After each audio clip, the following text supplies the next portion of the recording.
Assalamualaikum warahmatullahi wabarakatuh. Waalaikumsalam Waalaikumsalam warahmatullahi warahmatullahi wabarakatuh. wabarakatuh. Anak-anak, bagaimana kabarnya hari ini?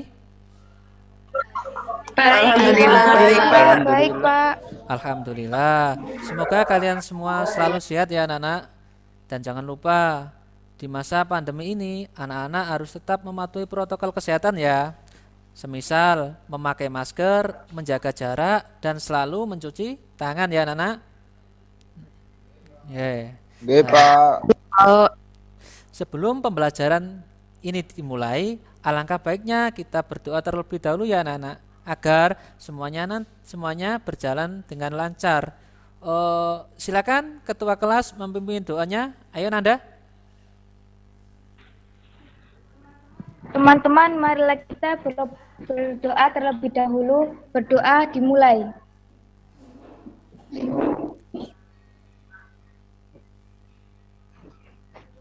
Berdoa selesai. Terima kasih anak-anak. Baik anak-anak, saya akan melakukan absen dulu ya. Bagi yang namanya saya panggil, bilang hadir ya. Baik. Yang pertama, Anggi, Hadir, Pak. Anggun, Hadir, Pak. Nanda, Hadir, Pak. Febrian Ismail, Hadir, Pak. Ika, Hadir, Pak. Akila, hadir, Pak. Titin. Titin, masih ada gangguan ya Titin. Ya, enggak apa-apa. Mungkin memang anak-anak di masa pembelajaran daring ini kesulitan utama yang kita alami itu jaringan ya anak-anak. Di mana di daerah kita untuk jaringan itu sulit ya anak-anak. Jadi kalian harus pandai-pandai menghemat kuota ya, agar kalian bisa ikut pembelajaran setiap harinya ya anak-anak. Baik anak-anak, sebelum saya melanjutkan materi selanjutnya, saya akan mereview materi pada pertemuan sebelumnya. Kira-kira ada yang masih ingat materi apa sebelumnya? Ayo, siapa yang masih ingat? Ayo. Masih, Pak. Nah, membahas tentang apa pada pertemuan kemarin? Tentang aplikasi pengolahan angka. Oh, contohnya apa itu?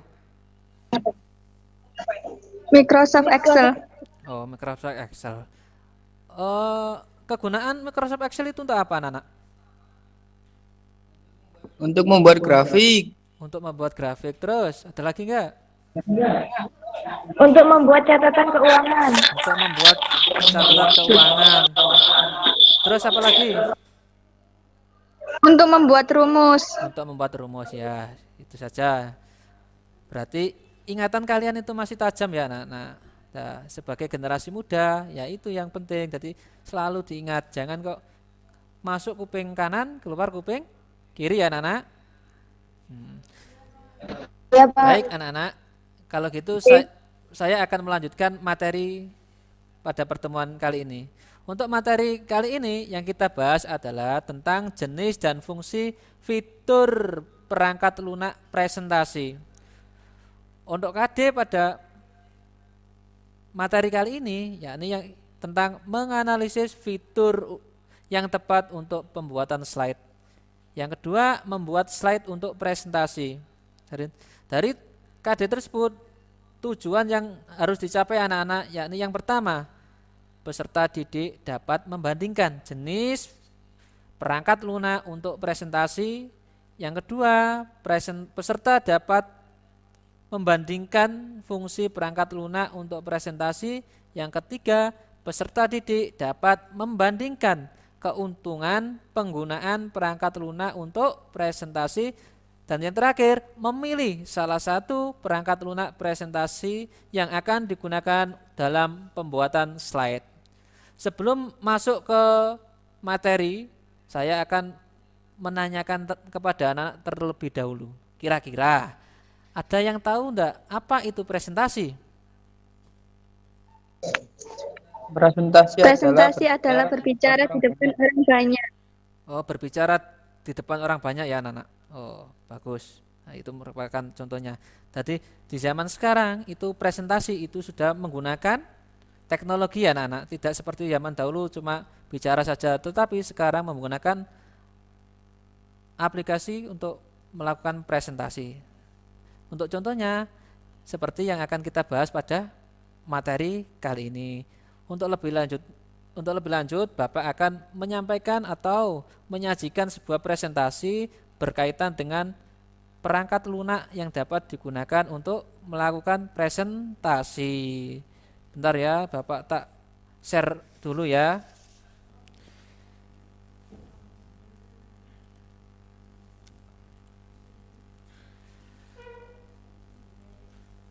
Oh, sudah tampil anak-anak? Sudah bisa tampil? Halo? Sudah, ya? Pak. Oh ya, sudah tampil. Jadi ini tentang simulasi digital ya. Nah ini tadi untuk pertemuan kali ini. Pertemuan pertama ini kita hanya istilahnya membandingkan saja. Untuk indikator pencapaian kompetensi sama dengan yang Pak Indra sampaikan di depan tadi. Bisa dibaca sendiri ya? Ya, Bisa, ya, Pak. oke. Kita lanjut. Dan ini tujuan pembelajaran tadi sama ya. Peserta didik dapat membandingkan jenis perangkat lunak untuk presentasi. Kemudian peserta didik dapat membandingkan fungsi perangkat lunak untuk presentasi. Kemudian peserta didik dapat membandingkan keuntungan penggunaan perangkat lunak untuk presentasi serta memilih salah satu perangkat lunak presentasi yang akan digunakan dalam membuat slide. Baik anak-anak, yang pada pertemuan kali ini yang kita bahas ya ini tentang macam-macam perangkat lunak pengolah presentasi. Jadi ini masih umum ya anak-anak. Tadi yang Bapak contohkan ini ada 4 ya. Yang pertama ada Microsoft PowerPoint, yang kedua Open Office Impress, yang ketiga K-Presenter, yang keempat eWork Keynote. Untuk yang pertama Microsoft PowerPoint ya anak-anak. Nah, apa itu Microsoft PowerPoint? Microsoft PowerPoint merupakan aplikasi presentasi yang paling umum digunakan oleh berbagai user. Jadi mayoritas masyarakat di dunia itu paling banyak atau yang sering digunakan atau dipakai itu Microsoft PowerPoint ya. Nah, untuk tampilannya kurang lebih seperti ini anak-anak. Nah, di mana ada menu home, insert, desain, transisi, animasi, slideshow, dan lain-lainnya. Untuk lebih lanjut, kita akan bahas pada pertemuan selanjutnya ya anak-anak. Jadi pada pertemuan ini kita hanya memperkenalkan saja ya. Jadi selanjutnya kelebihan dari Microsoft PowerPoint. Yang pertama penyajiannya menarik ya anak-anak, karena mudah untuk diedit atau ditambahkan apa saja ya. Yang kedua, lebih merangsang anak untuk mengetahui lebih jauh informasi tentang bahan ajar yang tersaji. Yang ketiga, pesan informasi secara visual sudah dipahami peserta didik. Selain kelebihan, Microsoft PowerPoint juga memiliki kekurangan. Yang pertama, harus ada persiapan yang cukup menyita waktu dan tenaga. Kemudian yang kedua, para pendidik harus memiliki cukup kemampuan untuk mengoperasikan program ini. Yang ketiga, format file versi terbaru tidak dapat diedit di versi sebelumnya. Kira-kira ada pertanyaan enggak anak-anak tentang Microsoft PowerPoint? Ada Pak. Apa itu, Mail? Pak, apakah PowerPoint bisa digunakan di sistem operasi Linux? Oh, untuk sementara ini Microsoft PowerPoint hanya bisa digunakan di sistem operasi Windows. Untuk Linux belum bisa. Nah, sudah paham, Mail? Yang lain ada pertanyaan enggak? Kalau enggak, Bapak lanjut. Bapak lanjut ya. Untuk yang kedua tentang Open Office Impress. Open Office Impress merupakan Office Suite yang sangat populer karena keandalannya serta kegratisannya. Aplikasi ini dikembangkan oleh Sun Microsystem dengan bahasa Java yang tentu saja dapat dijalankan di berbagai operation system. Untuk tampilannya Open Office Impress kurang lebih seperti ini anak-anak. Silakan dicermati ya. Hampir sama dengan Microsoft PowerPoint tadi ya. Ya. Oke. Iya, Bapak. Untuk kelebihan dari Open Impress ya. Yang pertama, softwarenya gratis atau open source.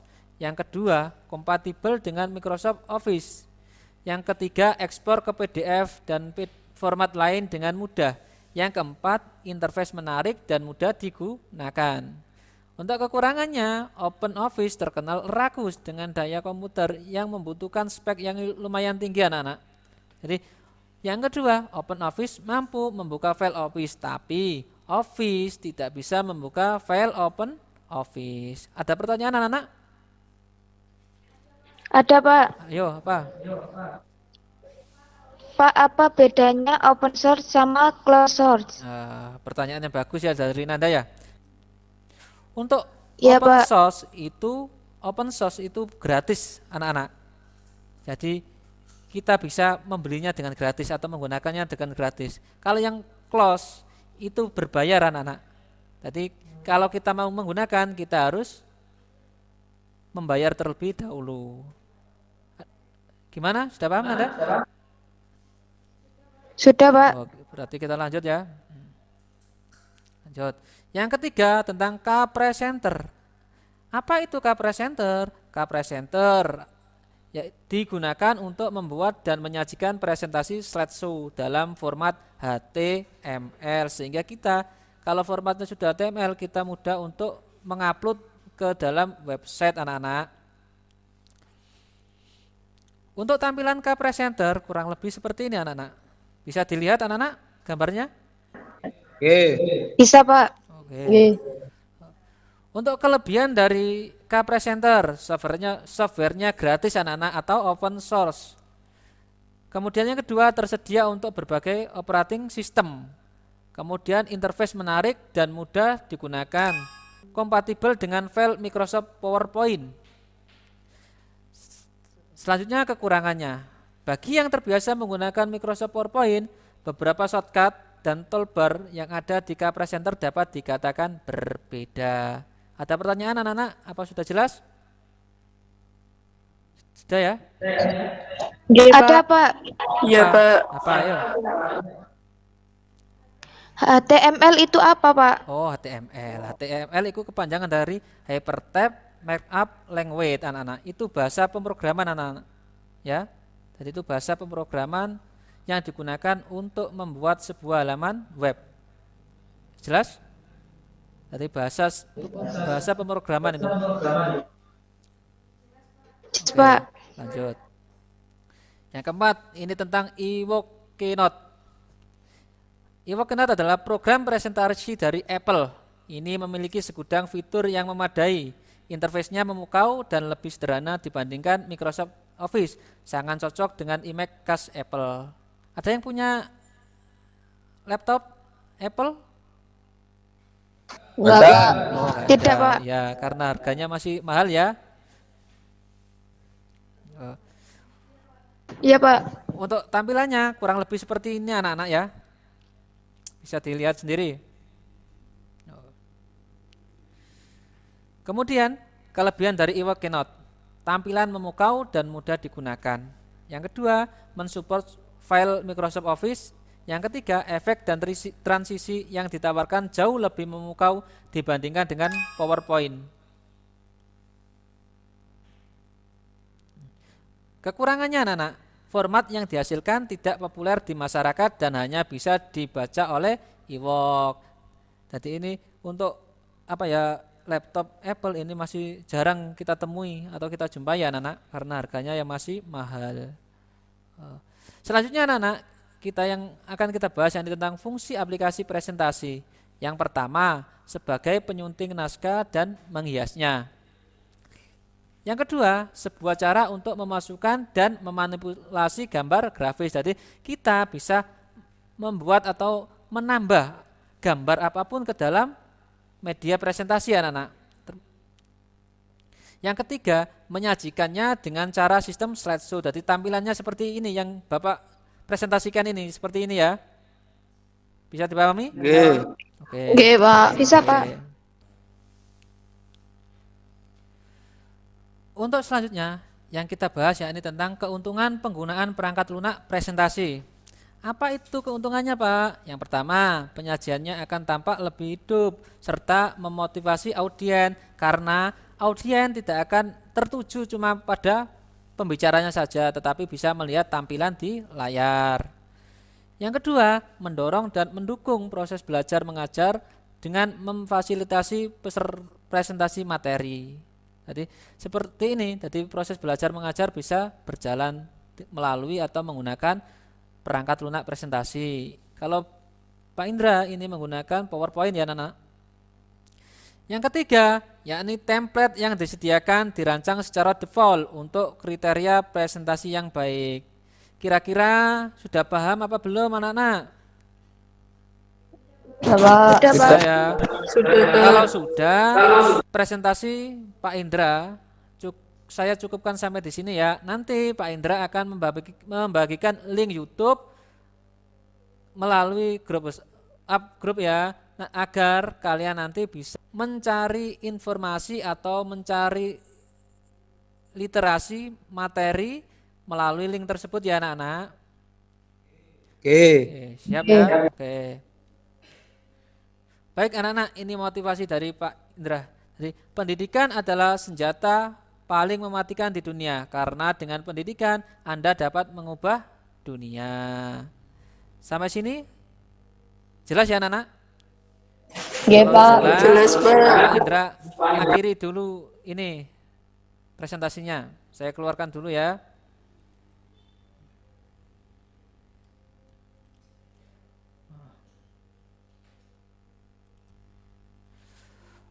Baik anak-anak, selanjutnya Bapak akan memberikan kalian tugas anak-anak, yaitu LKPD ya anak-anak yang harus kalian isi dan nanti kirim ya.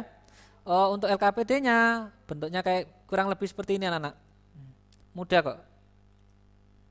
Nah, ini ada nama, kelas, tanggal dan nilainya. Nilainya jangan ditulis ya anak-anak, nanti Pak Guru yang isi ya. Nah, tugasnya apa Pak? Nah ini. Tugasnya kalian membandingkan antara Microsoft PowerPoint, Open Office Impress, K-Presenter, dan Evoque Keynote. Kelebihan dan kekurangannya ya. Kemudian pertanyaan yang kedua tentang fungsi dan keuntungan dari penggunaan aplikasi perangkat lunak presentasi.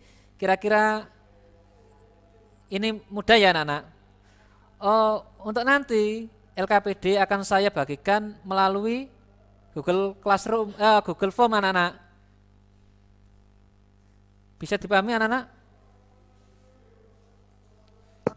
Bisa, Pak. Gimana Ya, kalau kenapa?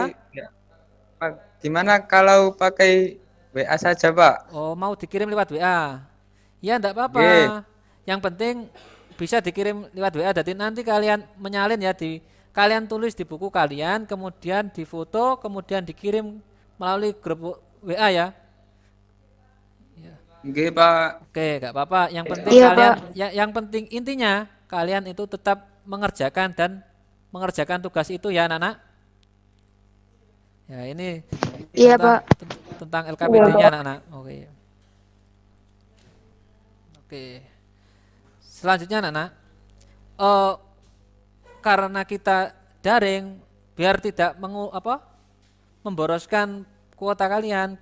Selanjutnya kita pindah ke WA saja ya anak-anak agar lebih mudah anak-anak dalam mengerjakan LKPD dan anak-anak mencari literasi lain melalui link-link yang sudah Bapak bagikan ya anak-anak. Iya, Nggih. Pak. Iya, Pak. Kalau gitu anak-anak silakan kalian meninggalkan atau left dari Google Meet ini, kalian pindah komunikasi lewat WA saja ya. Iya, Pak. Silakan kalian left, silakan, nggak apa-apa. Silakan LKPD-nya dikerjakan dan diskusi di grup WA ya.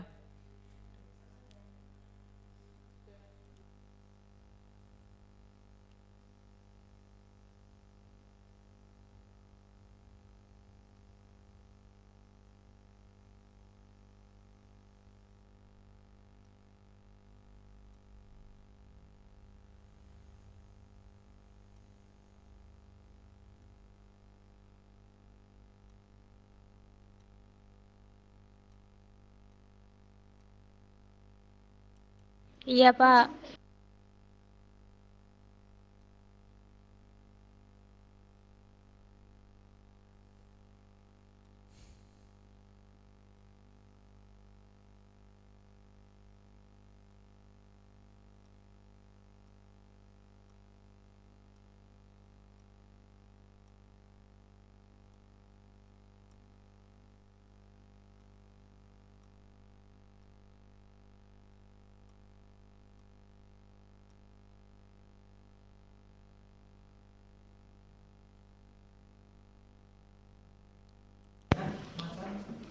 Iya, Pak, saya mau merefleksikan ada banyak macam perangkat lunak untuk presentasi, di antaranya Microsoft PowerPoint, OpenOffice Impress, KPresenter, eWorld Keynote. Dari 4 contoh tersebut memiliki kelebihan dan kekurangan masing-masing. Ya, terima kasih Nanda. Refleksi yang bagus. Mudah-mudahan kalian paham tentang materi yang Bapak sampaikan pada pertemuan kali ini ya. Untuk mengakhiri pembelajaran kali ini, silakan ketua kelas memimpin doanya ya. Semoga ilmunya bisa bermanfaat. Teman-teman, marilah kita berdoa terlebih dahulu. Berdoa dimulai. Berdoa selesai.